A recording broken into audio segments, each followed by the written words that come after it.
Hey, hey, hey, good morning. This is Reverend Rebekah Simon Peter with Spiritual Mojo.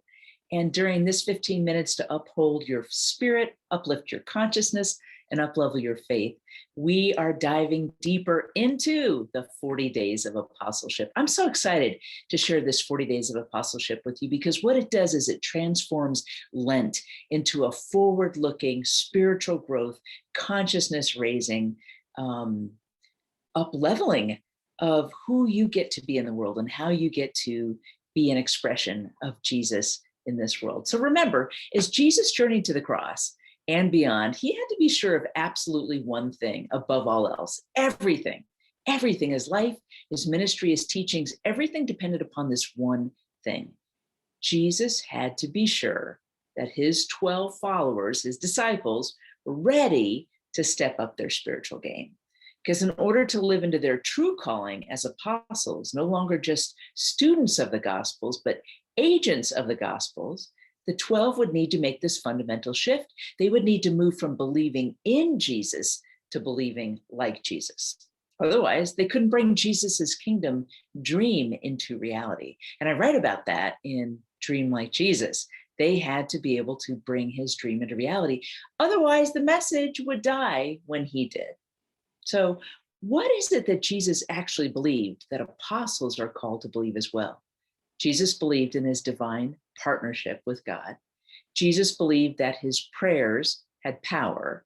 Jesus believed that he had superpowers. I talked about that last time. But most importantly, Jesus believed that his life had purpose. His life had purpose.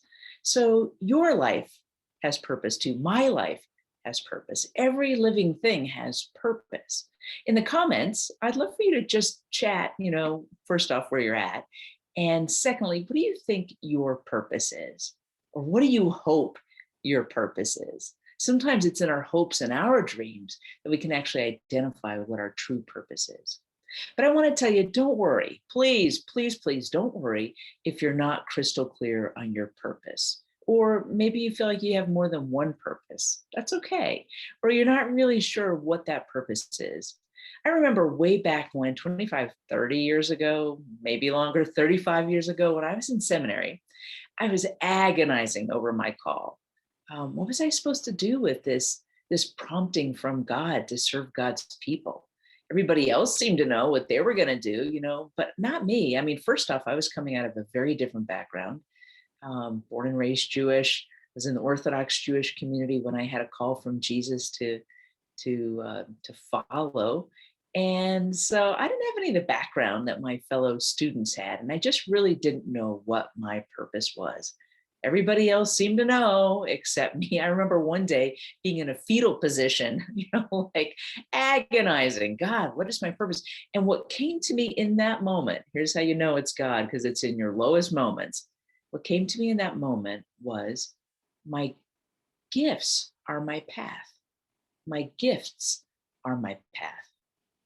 And that was it. That was the knowing that I got, almost a word from God.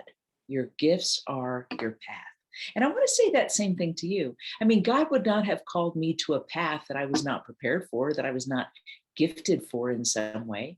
Jesus, his gifts, could preach, he could teach, he could heal. He knew how to say things to people in a way that they could really hear it. He had courage. Those were his gifts, and they were appropriate for his path. My gifts, writing, speaking my mind, communicating, being positive, encouraging, creative. My gifts, that defines my path. Your gifts define your path as well. And it's really important to just open up to see what those gifts are, to own them, to celebrate them. So in fact, would you take a moment right now, put in the comments, what are your gifts? What are your gifts? Or what is your path? And what gifts go with that? Let's take some time to celebrate. I was talking with Alan Bevere yesterday on a podcast and talking about how we just don't spend enough time celebrating. We don't spend enough time celebrating, and it's important to. We need to. So here's the scoop, though. If all else fails, here's what I want you to do. You ready? Take notes. I want you to act as if you have purpose. Act as if you have purpose and that you know what your purpose is, and that what you're currently doing in that moment, that is your purpose. The thing that's bringing you joy, the thing that's giving you life, the thing that enlivens the people around you, the thing that draws people together, the thing that makes a difference, that's your purpose. Even if you don't believe it, pretend like you do, because who knows? Maybe that is your purpose. Remember this scripture: all things work together for the good, for those who love the Lord and are called according to God's purpose. So don't worry so much about your purpose. Just stay connected. Do the things you love. Do the things that bring life. Do the things that are right in front of you. And ask God to show you, is this my purpose? So here's an apostolic action to take during these 40 days of apostleship. Say yes to life. Y-E-S, yes. Say yes to life. Say yes to requests. Say yes to needs. Say yes to circumstances that are consistent with your life's gifts. Most of all, say yes to that inner prompting of the Spirit within you. Trust the guidance. Trust the guidance. Say yes to your gifts. Say yes to your life.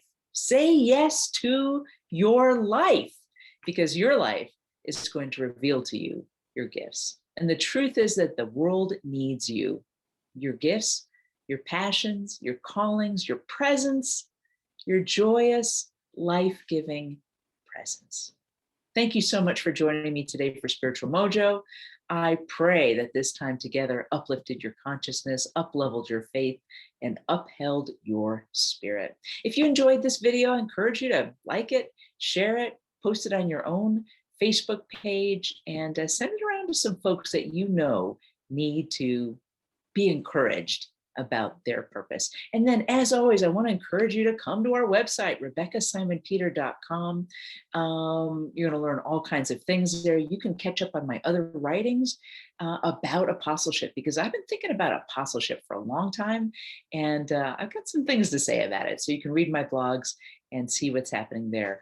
Most important, let me invite you to a free seminar called How to Create a Culture of Renewal. You'll see on the website how to sign up for that, how to create a culture of renewal. And while you're there, download your free Dare to Dream Like Jesus plan. I want to support you in your journey into faith and up into that higher level of faith as you move from discipleship to apostleship. So great to be with you. Thanks for everything. Send me comments and I will respond to you. I love you guys, and I'll see you real soon. Okay, God bless. And we are peace out.